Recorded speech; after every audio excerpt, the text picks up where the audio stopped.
먼저 청문회를 앞서서 나서는 이인영 통일부 장관 후보자부터 짚어보도록 하겠습니다. 오늘 이인영 후보자가 기자회견을 자청했는데요. 그런데 바로 이 남북 사업을 먼저 꺼내들었습니다.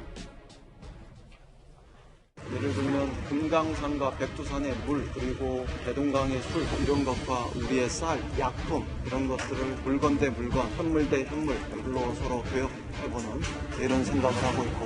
한미연합훈련은 어떻게 해야 된다고?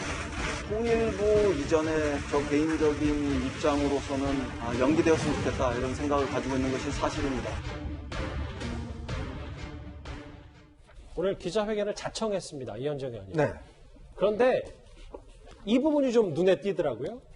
백두산 금강산물 대동강술, 대동강 맥주하고 우리 쌀 약품을 현물 교환하자는 카드를 꺼내 들었거든요. 취임도 전에. 그러니까 지금 현재 대북 제재가 시행이 되고 있기 때문에 북한으로 어떤 우리가 현금을 또 캐시를 보낼 수가 없는 상황입니다. 자, 그렇다 보니까 북한에 대한 여러 가지 이제 그 제한적인 있는 상황에서 지금 이인영 후보자 같은 경우는 어떻게 하든지 이걸 좀 뚫어보겠다. 이런 이야기 같아요. 근데 지금 물물 교환 이야기를 했는데 저는 참 이거 발상 자체가 좀 어떤 면에서 환상적인 발상 아닌가라는 생각이 듭니다. 왜 그러냐 하면 지난해인가요? 지금 타미플루를 우리가 정부가 인도적 차원에 지원하기로 했어요. 예. 근데 그 타미플루를 지원이 결국 못했습니다. 왜 못했는가 하면 타미플루를 지원하려면 실어가는 트럭이 필요하지 않습니까? 네. 근데 이 트럭이 가는 것 자체가 대북 제재 위반이에요. 지금 뭐냐면 이 트럭에 어떤 갈 경우에 이것 자체가 그 제재 위반으로 되기 때문에 그러니까 우리 결국은 못 줬습니다. 이게 뭐냐면 지금 대북 제재가 굉장히 촘촘하게 시행되고 있거든요. 지금 대북 제재는 사실상 이제 중국과 러시아까지도 어떻게 동의하는 대북 제재이기 때문에 굉장히 북한한테는 현실적인 압박이 되고 있죠. 근데 지금 이제 백두산 금강산 물과 우리 것까지 교환하자고 그랬는데 그럼 어떻게 교환할 겁니까? 지금 만약 이 대북 제재가 시행된다 한다면 정말 사람이 지게지고 갈 수밖에 없습니다. 이제 그거라도 하겠다는 이야기예요. 그래서 상징적으로라도 뭔가 뚫겠다는 이야기인데 제가 볼 때는 현실적으로 상당히 좀 가능하지 않는 이야기 아닌가라는 생각이 듭니다. 그러니까 환상적이라고 지적한 말씀이 비행기든 차든 선박이든 배든 이걸로 실을 수가 없는데 어떻게 물물교환, 대동강 맥주. 환상보다는 몽상적이라고 이야기를 해야 되겠네요. 알겠습니다. 현실적이지 않다. 근데 이현정님 하나 더요, 질문. 한미훈련은 연기됐으면 좋겠다. 한 번 더 입장을 밝힌 것도 야당에선 지적을 하고 있거든요. 그러니까 지금 한미훈련은 국방부 장관 소관이지 않습니까?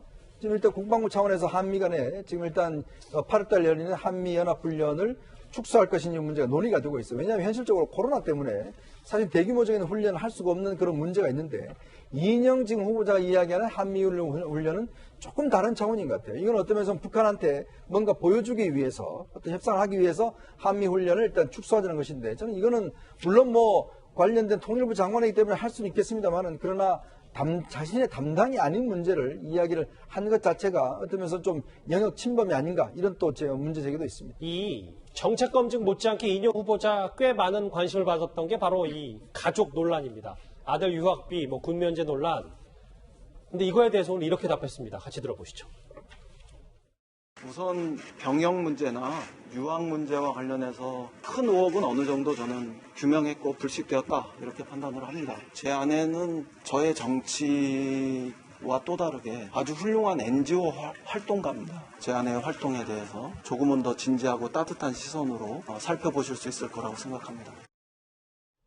장해찬 변호사님, 저 이인영 후보자의 말처럼 아들 스위스 유학비라든지 군 면제 의혹 이게 다 본인 말처럼 규명되고 불식된 건 맞는 겁니까? 저는 잘 모르겠는데요. 그래서 일단 규명을 하려면, 불식을 시키려면 야당이 요구하는 자료에 성실하게 답변서를 제출하는 게 첫 단추겠죠. 근데 그 첫 단추부터 지금 안 꿰지고 있는 것이 야당이 요구한 자료에 대해서 지금 회신이 온 게 56% 정도입니다. 그러니까 절반 정도의 자료에 대해서는 제출 자체를 거부하고 있는 거예요.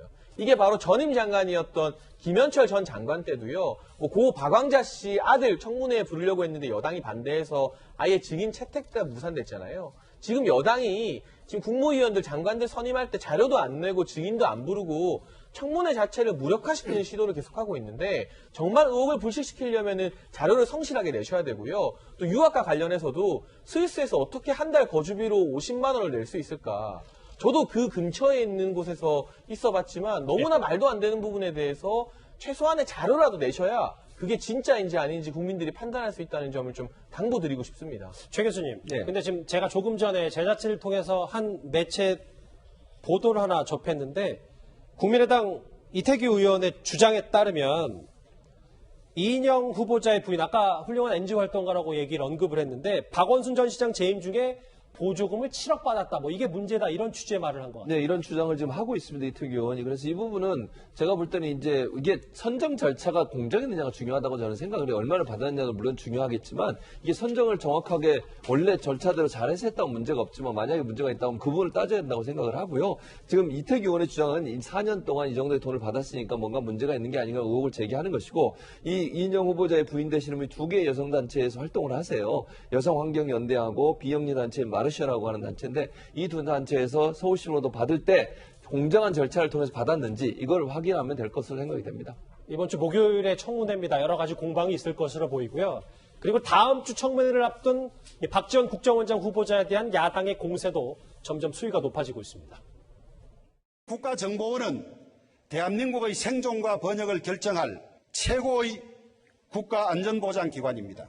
그런데 대통령께서는 이 국가정보원을 단순히 대북 협상 창구 정도로 인식하고 있는 것 같습니다. 그렇지 않고서야 어떻게 전문성도 없으며 대북 불법 송금으로 징역형을 살았던 사람을 국가정보원장에 지명할 수 있습니까? 야당 의원들의 박수까지 받네요. 정 변호사님. 대통령까지 나서서 이례적으로 어떻게 그렇게 말할 수 있냐. 매우 부적절한 발언.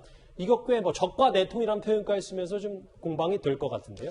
사실 그 박지원 전 의원의 경우에는 그렇게 북한하고 평소에 굉장히 친밀하다고 스스로 주장해 오지 않았습니까? 사실은 김정은의 여동생 보고도 귀염둥이다 하고, 그러니까 오히려 통일부 장관으로서 접촉하는 건 몰라도 우리 국가의 정보를 다루는 국정원장으로서는 부적당하다는 것이 정전부터 이제 지적이 되어 왔던 거고요. 이제 그 점을 이제 주호영 대표가 얘기를 한 것인데 대통령께서 굳이 저렇게 또 반박까지 하실 필요는 없지 않나 그런 생각이 듭니다. 알겠습니다. 청문회를 앞둔 두 장관과 한 명은 장관, 한 명 국정원장 후보자 얘기 차례로 짚어봤습니다.